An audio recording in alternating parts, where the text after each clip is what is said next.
Daily page Ulhasnagar, हमारी खबरें हमारी पहचान।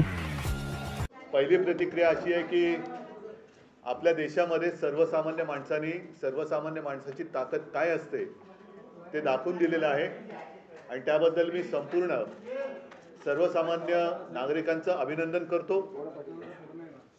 सत्ताधारी किती मस्तवाल झाले तरी एका बोटाने आपण त्यांना हरवू शकतो, त्यांचा उधळलेला वारू रोखू शकतो। ह्याच देशातल्या तमाम जनतेने अख्ख्या जगाला दाखवून दिलेलं आहे। त्याच्याबद्दल मला नक्कीच अभिमान आहे आणि आनंद आहे। इंडिया अलायन्सची उद्या दिल्लीमध्ये बैठक होते आहे, तुम्ही स्वतः उपस्थित राहणार आहात का आणि काय निर्णय घेण्यात येईल? आता काय बैठकीच्या आधी निर्णय कसं सांगू? सांगतो सत्ता स्थापनेसाठी दावा करायलाच पाहिजे। इंडिया आघाडीच्या बैठकीसाठी मी उद्या दुपारनंतर जाईन, कारण बाहेरगावी जिंकलेले जे आमचे खासदार आहेत ते उद्या येतील। आज मुंबईतले खासदार मला भेटले, उद्या बाहेरगावचे खासदार येतील। सर्वात आधी संजय राऊतजी तिकडे जातील, त्यांच्याबरोबर आपले मुंबईतले खासदार अनिल देसाई, अरविंद हेही असतील आणि दुपारनंतर संध्याकाळच्या वेळेला मी दिल्लीमध्ये पोहोचेन। एक पुरी करतो बात।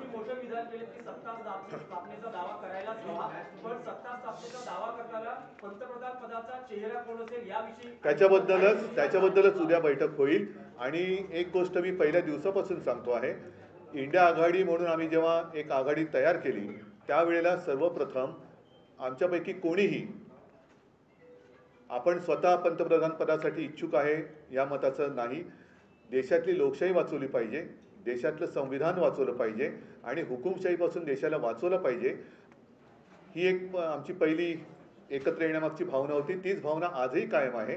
उद्या सर्वांच्या मताने इंडिया आघाडीचा नेता ठरवला जाईल पंतप्रधान पदासाठी आणि आम्ही सर्व सोबत असू। एक पुरा करून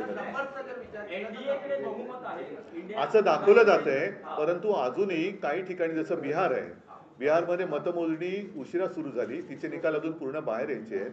आणखीनही काही ठिकाणी छोटे जे घटक पक्ष आहेत त्यांना संपर्क सुरू आहे। एकूणच काय की ह्या जुलूम जबरदस्तीला सगळे जे कंटाळलेले आणि चिडलेले पक्ष आहेत, अपक्ष आहेत, हे इंडिया आघाडीमध्ये एकवटतील आणि हे पुन्हा एकदा जुलूम जबरदस्तीचं सरकार येऊ देणार नाहीत ह्याची खात्री घेतील।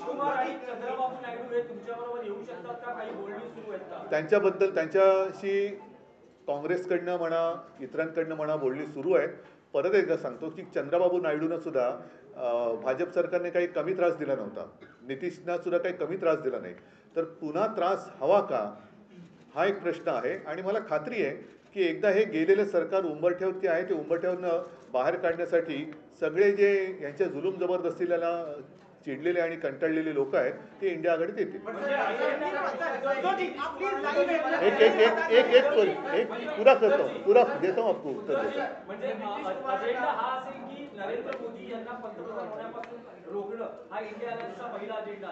नुसते नरेंद्र मोदी नाही, एकूणच ती जी वृत्ती आहे, आम्ही कोणत्याही व्यक्तीच्या विरोधात नाही हे मी पहिल्या दिवसापासून सांगतोय, आम्ही वृत्तीच्या विरोधात आहोत। वृत्तीच्या विरोधात म्हटल्यानंतर हुकुमशाहीची वृत्ती, ही वृत्ती या देशामध्ये चालू द्यायची नाही हे आम्ही सगळ्यांनी ठरवलेलं आहे, सगळ्या देशभक्तांनी ते ठरवलेलं आहे। एक मिनिट, अभी थोड़े जरा इंडिया गठबंधन कल क्या सत्ता स्थापना को लेकर एक्सप्लोर करने वाले ऑप्शंस और क्या पीएम पद के ऊपर भी आप चर्चा करेंगे? बिल्कुल करेंगे। और जैसे मैंने अभी कहा कि जिस दिन हमारा गठबंधन हुआ इंडिया, उसी वक्त हम सारे लोगों ने तय किया था कि किसी व्यक्ति को लेकर नहीं, लेकिन ये जो तानाशाही है देश में उसको खत्म करना चाहिए, देश का संविधान बचाना चाहिए। फिर चाहे सब मिलकर प्रधानमंत्री का उम्मीदवार हम तय कर सकते हैं और मुझे लगता है कि कल वो हो जाएगा। नंबर्स की आंकड़े जो काफी कम है, ऐसे में क्या टीडीपी जेडीयू या अन्य दल है उन्हें जो भी लोग इनसे त्रस्त हैं वो सारे लोग हमारे साथ आएंगे, सारे देशभक्त हमारे साथ आएंगे। चंद्रबाबू जी भी, उनको भी बहुत परेशान किया है बीजेपी गवर्नमेंट ने। सारे लोग जिनको भी तकलीफ दी है, परेशान किया है, वो सारे लोग हमारे साथ आएंगे। आता मी इथे बसून ममता बॅनर्जी सोबत आहेत आमच्या, ममता बॅनर्जी आमच्या सोबत आहेत, ममता बॅनर्जी पण सोबत आहेत। म्हणून मी तुम्हाला सांगतो ममता बॅनर्जींना सुद्धा खूप छळलेलं आहे। ह्या छळवणुकीपासून सगळे लोक आता कंटाळलेत आणि चिडलेत की एवढा तुम्ही त्रास कसा देऊ शकता। एक लोकशाही म्हटल्यानंतर, राजकारण म्हटल्यानंतर कोणी विरोधात असू शकतं, कोणी सोबत येऊ शकतं, पण तो जीवघेणा विरोध असता कामा नये. सुडाचं राजकारण होता कामा नये. सुडाच्या राजकारणाला जे त्रासलेले आहेत सुडाच्या राजकारणाने, ते सगळे देशभक्त इंडिया आघाडीत येतील. सरकार गठन में शिवसेना की क्या भूमिका होगी? आप लोग मैंने जो बात कही उसमें और अलग भूमिका बताने की क्या आप खुद भी आवश्यकता है? अपने से बातचीत करेंगे, आप खुद भी अन्य दलों से बातचीत बातचीत करेंगे? जरूर करूंगा. मेरी और ममता दीदी की बात हुई है और सारे लोग साथ थे और साथ रहेंगे. सर एक सवाल यार पार्टी को महाराष्ट्र में आज जो निकाल आया है, महाराष्ट्र में आज जो निकाल आया है, एमबीए को जितनी सीटें मिली है 2019 से मुकाबले में काफी ज्यादा है, कैसे इसको देखते हैं? एमवे महाराष्ट्र का रिजल्ट तो अच्छा ही है, लेकिन मुझे और कुछ सीटों की अपेक्षा थी, जरूर थी. 2-4 सीट्स वैसे तो मुझे जितने हमने लड़ी थी 48, तो 48 के 48 हमें जीतना चाहिए था. उम्मीद तो वही थी, विश्वास भी था. ठीक है, कुछ जगह लग रहा है कि कुछ गड़बड़ हुई है क्या, ऐसे आशंका आ सकती है. ती गडबड झाली असं तुम्हाला वाटतं? कारण उत्तर पश्चिम मध्ये आता जेव्हा मोजणी करण्यात आली, अमोल कीर्तीकर यांचा पराभव झाला. अमोल कीर्तीकरांचा अजून पराभव जाहीर झालेला नाही, कारण तिकडे नक्की गडबड आहे. आम्ही विचार करतोय कदाचित ती निवडणूकच आम्ही चॅलेंज देऊ निवडणुकीला, कारण एकूणच गडबड घोटाळा दिसतोय तिकडे. पहिल्यांदा ईव्हीएम मध्ये काय मतमोजणी झाली, मग पोस्टरमध्ये काय, तर आम्ही अजून तिकडे तो विषय सुरू आहे, पण बहुतेक आम्ही ती निवडणूक चॅलेंज करू. उद्धवराजे समाधानी आहेत का ज्या प्रकारे महाराष्ट्रात जागा महाविकास? नाही, मला तर 48च्या 48 पाहिजे होत्या. मला तर 48च्या 48 पाहिजे होत्या. काही ठिकाणी ठाणे असेल किंवा कोकण असेल, ठाणे आणि कोकण, मला नाही वाटत कोकण हा शिवसेनेपासून माझ्यापासून कोणी तोडू शकतो. त्याच्यामुळे कोकणचा पराभव हा अनाकल्य आहे आणि नक्कीच क्लेशकारक आहे. पण कोकणी माणूस असा कधी दगा देऊ शकत नाही.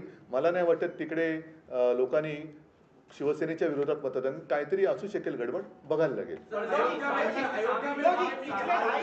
एक अयोध्या में बीजेपी की हार हुई है, प्रधानमंत्री वहां गए थे, राम मंदिर का बड़ा प्रधानमंत्री जी जहाँ जहाँ गए, महाराष्ट्र में जहाँ जहाँ आए थे, वो सारी जगह हार गए. और इसलिए मैं मेरी पब्लिक मीटिंग में कह रहा था कि प्रधानमंत्री जी और आने चाहिए महाराष्ट्र में. उन्होंने हर एक जगह पर मीटिंग ली होती तो हमारे लिए काफी अच्छा काम, हमारा प्रचार वही कर रहे थे. उद्धवजी, सांगलीमध्ये काँग्रेसने आपल्या उमेदवारासाठी काम केलं नाही असं दिसतंय. विशाल पाटील यांचा विजय झालेला आहे, तर सांगलीच्या बाबतीत तुमचं काय मत आहे? सांगलीच्या बाबतीमध्ये उघड उघड दिसतंय आघाडीचा धर्म पाळला गेला की नाही पाळला गेला बघतोय, आणि त्यानुसार आमची पुढची पावले ठरतील. महाविकास आघाड़ी स्वागत केलं जाईल विशाल पाटील जर नाही, बघू ना आता काय होतं त्याच्यावरती. उद्धव जी, पिछले 2.5 वर्षों में जब से आपकी पार्टी तोड़ी गई या नाम छीना गया, पार्टी का चुनाव चिन्ह चले, तब से लेके अब तक का जो यात्रा कैसी रही? क्योंकि इस तरह की जीत की अपेक्षा जो है बीजेपी की तरफ से कहा जाता है ये संभव नहीं है, लेकिन वो करके दिखाया आपने. मैं तो जितने सारे लोगों ने मुझ पर विश्वास दिखाया उन सारे लोगों का दिल से धन्यवाद उनको देता हूं. और मैं तो कहता हूं कि अब तो लड़ाई की शुरुआत हुई है. आपने जैसे कहा कि पार्टी तोड़ी गई, छीनी गई, मेरा पार्टी सिंबल छीना गया. यहाँ तक कभी कहा जाता था कि मोदी जी का फोटो लगाकर हमने इलेक्शन जीती थी, उनको भी मतलब मोदी जी को मेरे पिताजी का फोटो लगाकर इलेक्शन लड़ना पड़ा. और तो आप देखो सारी बातें छीनने के बाद भी मैं तो खड़ा रहा. मेरा ऑपरेशन हुआ, सब कुछ हुआ, लेकिन मैं खड़ा रहा. इन लोगों ने मेरी आलोचना की, गाली गलौज की. मैंने कहा नहीं कि मैं तो रोज 5 किलो गालियाँ खाता हूँ जी वगैरह, कुछ कहा नहीं. ना ही मैंने कहा कि मैं परमात्मा का अवतार हूँ. मैं तो हूँ कॉमन मैन हूँ, बाला साहब का और माँ का बेटा हूँ. और मैं तो लड़ा.